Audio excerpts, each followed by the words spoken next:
Okay, we're going to subtract these two rational expressions. Unfortunately, the denominators are not the same yet, right? So we have to take care of that business first.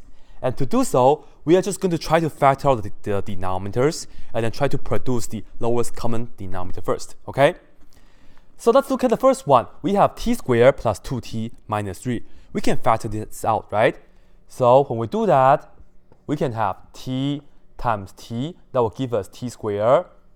And we have to ask ourselves, what times what will give us negative 3? And together, they will add up to be positive 2.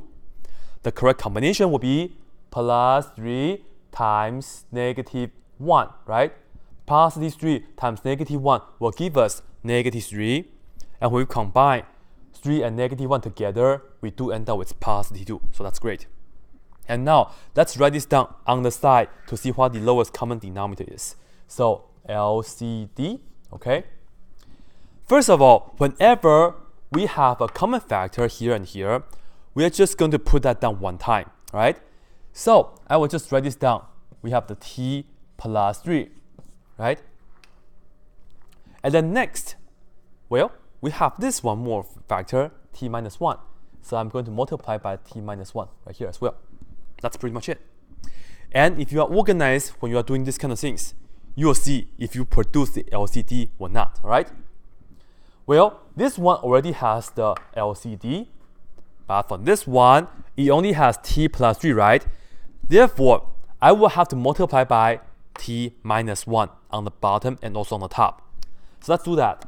So I'll put parentheses first, and then multiply by the factor I need, t minus 1 here, and then do the same on the top, all right? And then we can continue. Now, you see the denominators, they are the same now, right? And we can just put them as a big fraction like this. And I will write this down, t plus 3 times t minus 1. And then for the top, this is 6t plus 2. And then we have to do what? This is minus 4, and we have to distribute, right? And check this out. We have a minus 4 times t. That's minus 4t.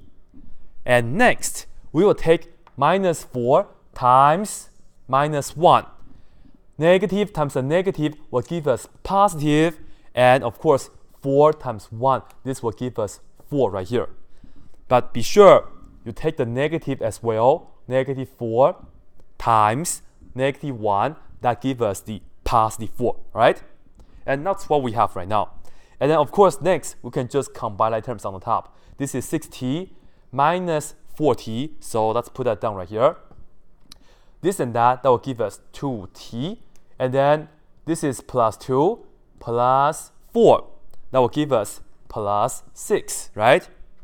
And don't forget, we still have the same denominator. So we put this down over t plus 3 times t minus 1, okay? All right, are we done? No, because on the top, we can keep factoring, and in fact, we can cancel things out as well. So 2 and 6, we can factor out 2, right? So let's do that. And then we will have the t left on the first term. And then we add 6 divided by 2 is 3. And we can see that t plus 3, they can be cancelled, right? Therefore, the final answer is 2 over t minus 1. And this is it.